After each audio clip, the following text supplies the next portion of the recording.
Hi, I'm Cheryl. Today we're not making a card.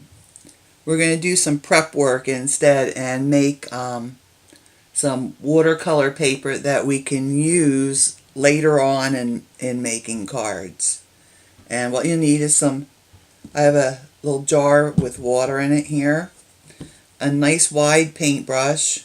Any paintbrush will do. You don't have to have a fancy watercolor paintbrush like I have here, a sponge brush, one that you use to paint your walls, just anything, just a wide one so we can put a lot of water down quickly and easily. And my aqua painter, and that does have, that has just plain water in it. Paper towel is always handy when you're watercoloring. And then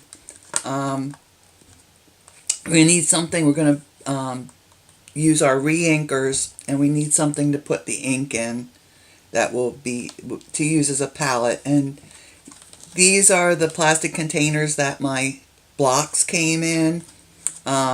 Anything that won't absorb the dye that you can wash out, or if it's something that you don't care about and you just throw it away when you're done. A plastic lid, from your yogurt container, or a plate, and just wash it off when you're finished. But I'm using these. I admit I'm a pack rat. I save all this stuff. So I have all these plastic things around. I find them most handy at times. I need 3 good sized pieces of watercolor paper. If we're going to do this, we might as well make enough to use on a couple cards. So these are, let's see, they're like 4 1/4 and 9 1/2 inches long, somewhere around there. But this is a 140-pound hot press watercolor paper. Now, hot press means that they process it hot, and it makes a smooth finish on the watercolor paper. Watercolor paper is important because we're going to put a lot of water on here. I got on a piece of the cold press watercolor paper that I have, and I don't know.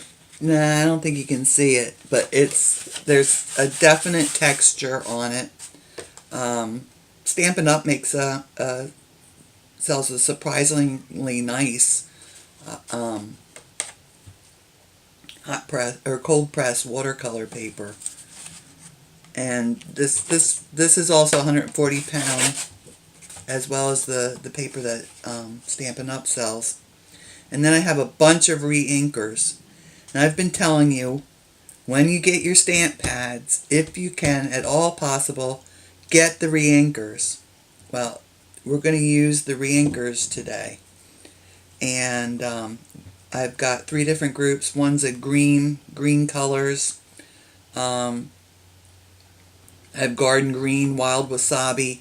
And then to make it a little more interesting, I have tip top taupe in this group. And then we have like a rosy and orange combo, and this one going on. This is rose red, Melon Mambo, and Tangerine Tango. And then we're going to do more in the blue family, and I have, let's see, Marina Mist, Dapper Denim. I have Smokey Slate. And then I also, for just a little bit different shade in there, I have the Perfect Plum that I'll use. So let's get one of our papers out. Get rid of some of these. I only need one. And I'll wet my brush and just wet the whole paper.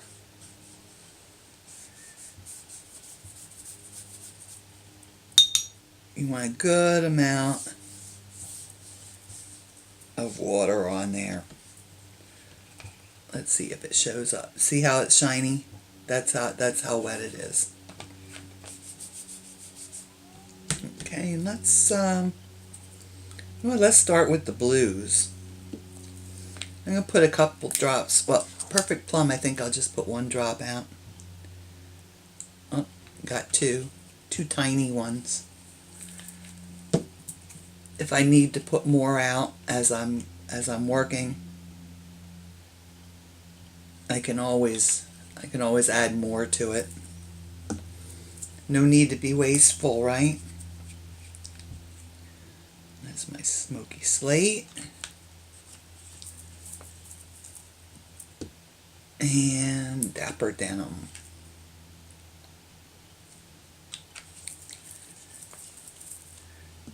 And we'll get our aqua painter.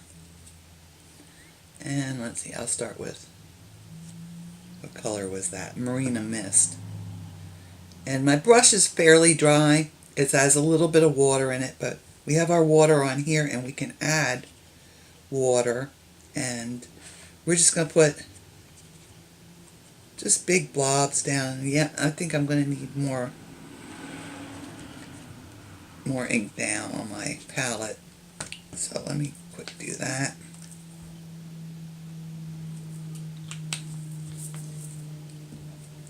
Okay.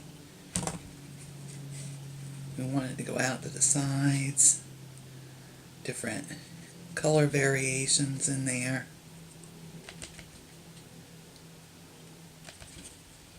And there's just really no rhyme or reason to just put down lots of, we need a little more water there. It looked a little dry. You can see how it runs and blooms. It's so pretty. Love it when it does that. Okay, so I'm going to get a little bit of that color out of there. And I'll go on to my other blue here. Yeah, I need more water on here. It's already starting to dry out.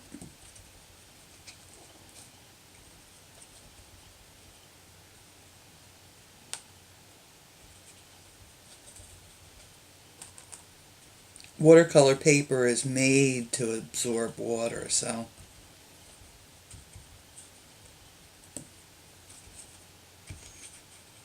just move that around.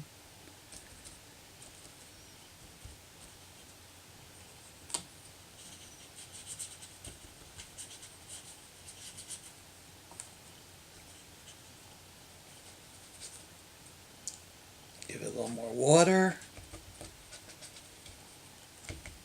Okay, let's clean that out a little bit. And it's time to bring in our Smokey Slate. Get that in there.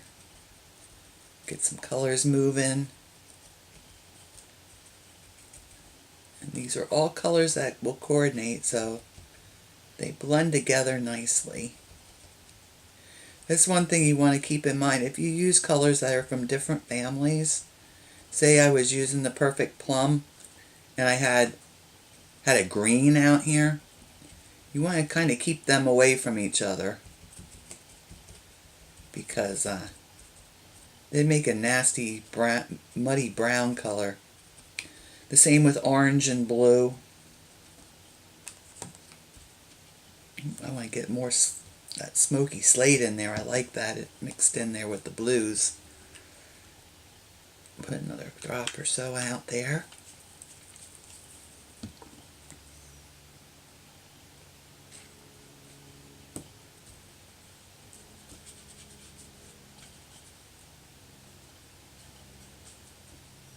Just cover everything on your paper. I'm sure you can see I'm already thinking of things that I can do with this paper. Some places it looks almost like a stormy sky or something, but it's going to be beautiful for backgrounds. Okay, we got that all covered.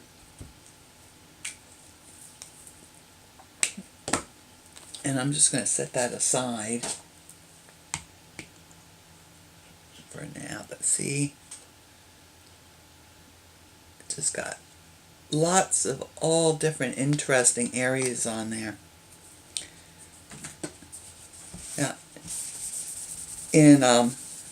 in quilting, when you pick out a certain area and cut your quilting block from there, that's what quilters call fussy cutting. And that's what we could do with this. We can pick out a spot and say you want it more blue, you'll pick out that area there. Or if you want more gray, you come up here and get more gray. So I'm going to have some fun with that. Okay, get rid of this. Bring in another one. I want to make sure my brush is cleaned out really well. I don't want any of that blue in my next color group. I think I'll do the pinks next, just because I like pinks.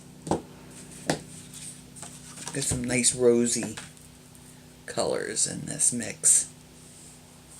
So, lots of water on there.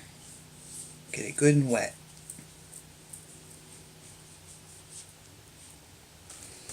Alright, I'm going to get rid of my blue inks. You know what? We never put any of the plum in that blue. Huh. Oh well. Didn't need it.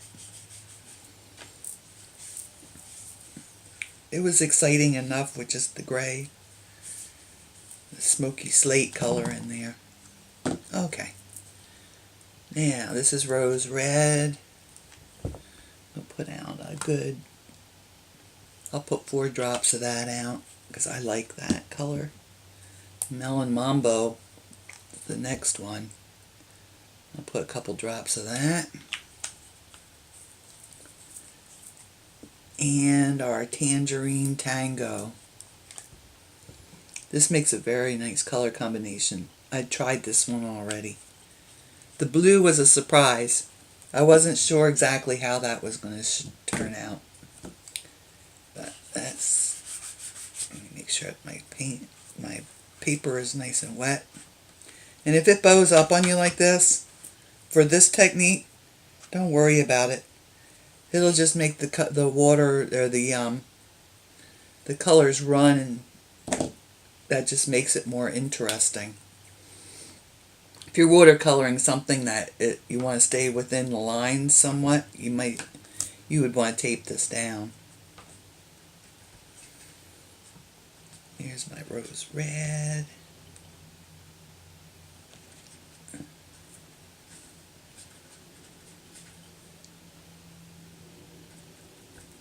Get some areas that's darker. And see, this is just so easy to do. You can't hardly make a mistake with this. Okay, wipe a little of the color out and go to the next color.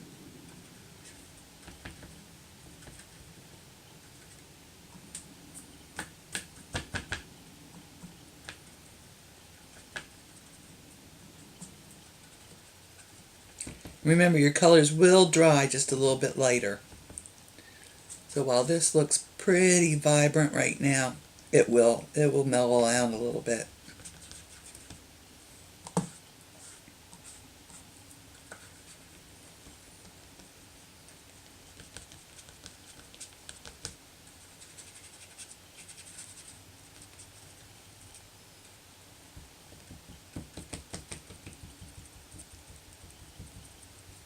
Well, I wanted to show you on the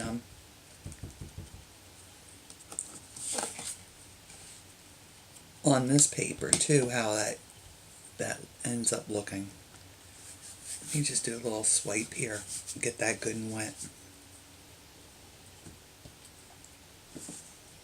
And I think I need some more color out here. And some more of that rose red on my piece. I got some weird speckly stuff going on here. I don't know what's up with that, but I like it.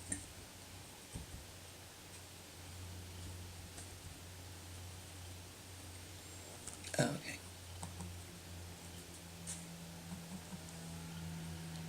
Okay, so here's, let's see if it'll, I don't know if it's going to settle like regular watercolor. Usually on regular watercolor it settles down into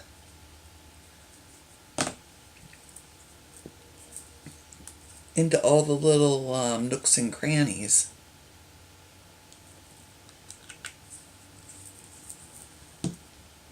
Alright.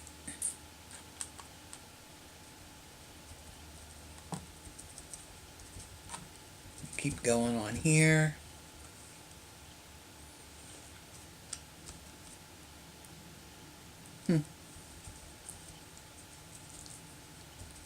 Well, it looks like it's a little different with dye inks. We need to get some of our tangerine in here too, huh?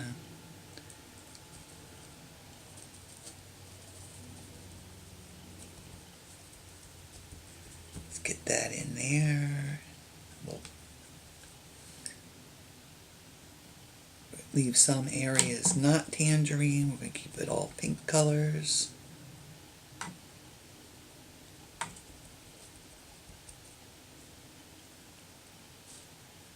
Get some water. It's getting a little dry. You want to keep your paper wet so the ink keeps moving. Okay. Well, this is pretty interesting too. Alright, so anyway, there's what happened on the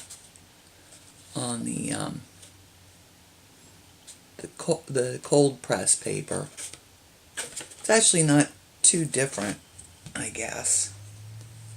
But here's our this is pretty wild looking on the video. In real life it's more pinks. I'm looking at my laptop here and it looks like I have like a mustard color in there or something, but where that's mustard color is actually the orange on here. But nevertheless, it's an interesting piece to use, and I'll put that aside for the moment, and we'll move on to our next color group, which is the greens.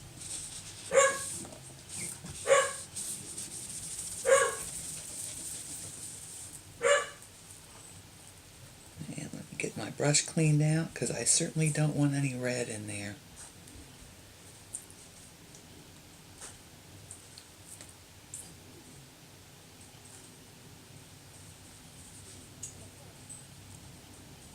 Uh-oh, I think I hear my daughter here. I think I hear my daughter.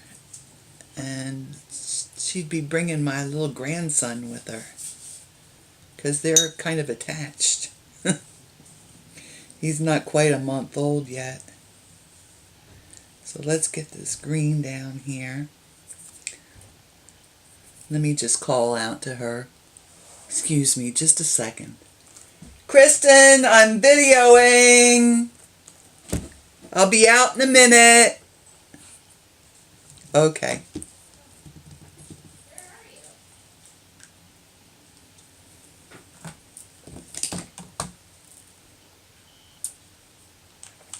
So let's get out some of our greens out here. We've got wild wasabi and we have garden green. And we'll just use a little bit of the Tip Top Taupe in there.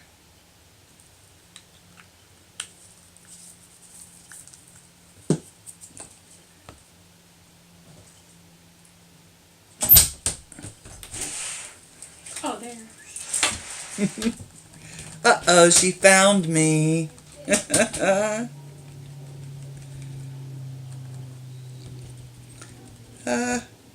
She didn't know where I was.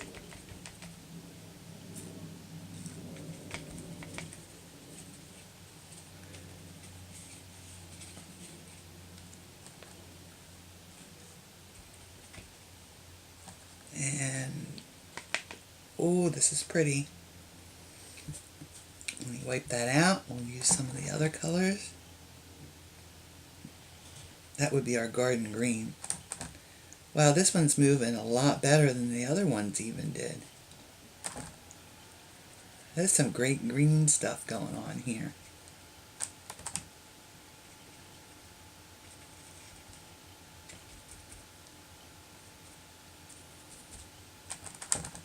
You never know what's going to happen when you're working with a lot of water like this.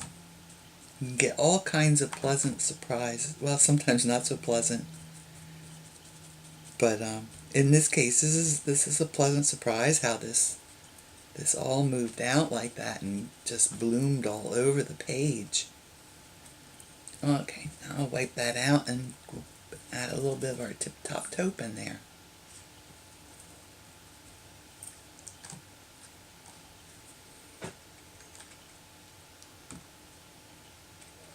You just want to get everything covered.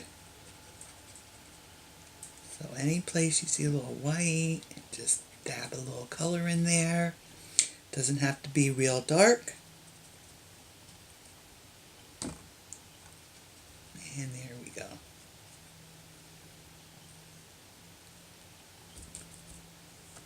Oh, that's pretty. Let me put a little bit of that color in there.